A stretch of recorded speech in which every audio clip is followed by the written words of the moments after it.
Negara ingatan ikan mas, negara indogi pendawa sing tawa. Ada sebung jensuningat. Kita menyebut diri bangsa besar, tapi lupa sejarah. Lupa siapa yang pernah menipu, siapa yang pernah dijanjikan. Lupa siapa yang memihak rakyat, siapa yang menjualnya diam-diam. Seperti ikan mas dalam akuarium. Baru 5 detik, lalu terkejut lagi, oh ada batu. Padahal batu yang sudut yang sama, skandal. Pagi muncul berita korupsi miliaran suap jabatan, pejabat menilap anggaran bansos. Siangnya trending topik. Malamnya kita tertawa lagi, nonton prank. Besok, lupa. Mungkin kita bukan bodoh. Mungkin kita lelah. Terlalu banyak drama. Terlalu banyak luka yang tidak sempat sembuh. Skandal datang bertubi-tubi seperti notifikasi grup WhatsApp keluarga besar. Atau mungkin memang sengaja dilalaikan. Diberi tontonan, bukan tuntunan. Diberi drama rumah tangga selebriti, supaya lupa kebijakan impor yang diam-diam diteken malam-malam. Seperti anak kecil yang menangis, lalu diberi permen agar diam. Kita pun diberi promo, diskon, giveaway. Ini bukan sekadar lupa sesaat, tapi lupa yang diwariskan. Lupa yang dijadikan sistem. Lupa bahwa petani pernah digusur demi proyek. Lupa bahwa aktivis pernah dihilangkan. Lupa bahwa hutan pernah dijual demi green energy. Dan anak-anak kita diajari untuk melupakan sejak dini. Lewat kurikulum yang dikemas ulang. Lewat sejarah yang dipotong. Lewat buku yang dihapus babnya. Lewat berita yang disusun agar aman, bukan agar benar. Media pernah jadi pengingat. Kini banyak yang jadi pelupa profesional. Headline-nya singkat, analisisnya hilang. Wartawan kritis diganti narator promo. Kritik diganti liputan inspiratif, mantan narapidana korupsi jadi pengusaha sukses. Wartawan yang jujur seperti pejuang tanpa peluru. Terus menulis, meski kolomnya makin sempit. Terus bertanya, meski jawabannya makin dikendalikan. Di tengah banjir konten, yang paling cepat viral adalah yang paling kosong. Kita hidup dalam infinite scroll. Setiap satu skandal ditutup oleh video lucu. Setiap satu kebijakan aneh disusul oleh konser. Dan perlahan, otak kita kehilangan kemampuan untuk merasa marah.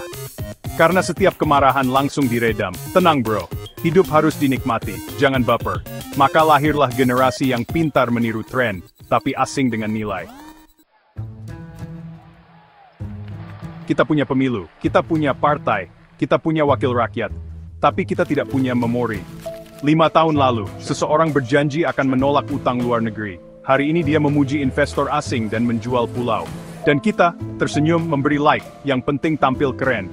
Yang penting isi konten bagus. Janji boleh berubah, asal pencitraan tetap stabil. Demokrasi tanpa ingatan adalah panggung sandiwara. Pemilu jadi festival ilusi. Sistem ini canggih, ia tahu rakyat bisa marah. Maka dikaburkanlah ingatan itu. Sejarah dipelintir, data disamarkan, angka diatur agar terlihat aman. Lalu muncullah istilah-istilah yang menenangkan, tantangan global, transformasi digital, ekonomi inklusif, semua terdengar canggih, tapi rakyat tetap antre beras. Namun, belum semuanya hilang. Masih ada yang diam-diam membaca buku di tengah riuh konser. Masih ada yang menulis puisi tentang keadilan, bukan hanya asmara. Masih ada yang berani bertanya, kenapa kita diam saja? Mereka tidak banyak, tapi mereka tumbuh. Di ruang-ruang diskusi kecil, di komunitas seni jalanan, di kanal YouTube alternatif, di lini masa yang tidak dibeli buzzer. Mereka membaca Pramoedia, menonton dokumenter, menulis blog meski tanpa pembaca. Karena bagi mereka, melawan newsport dibaikin represent anti-Syria. Kita diajari untuk memaafkan, tapi juga diajari untuk melupakan. Padahal memaafkan tanpa mengingat adalah pembiaran. Menghapus memori berarti mengulang luka. Lupa membuat kita mudah dikuasai, mudah diatur, mudah dibeli. Ingatan adalah hak rakyat, hak untuk tahu, hak untuk sadar, hak untuk tidak dibodohi lagi. Video ini bukan untuk membakar semangat, tidak ada teriakan, tidak ada makian, hanya kritik kecil. Suara pelan di tengah hingar-bingar tawa palsu. Kritik untuk rakyat yang mungkin sudah terlalu lelah, tapi juga untuk anak-anak muda yang belum menyerah. Yang masih percaya bahwa negeri ini bisa diingat, bisa diperbaiki, bisa diselamatkan.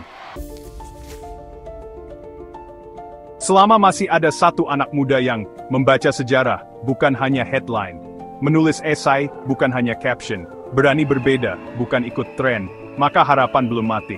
Negeri ini mungkin tanpa memori, tapi masa depannya bisa ditulis ulang, dengan ingatan, dengan keberanian, dan dengan hati yang tidak mudah dibeli. Jangan remehkan satu orang yang mengingat. Ia bisa mengubah seluruh bab sejarah.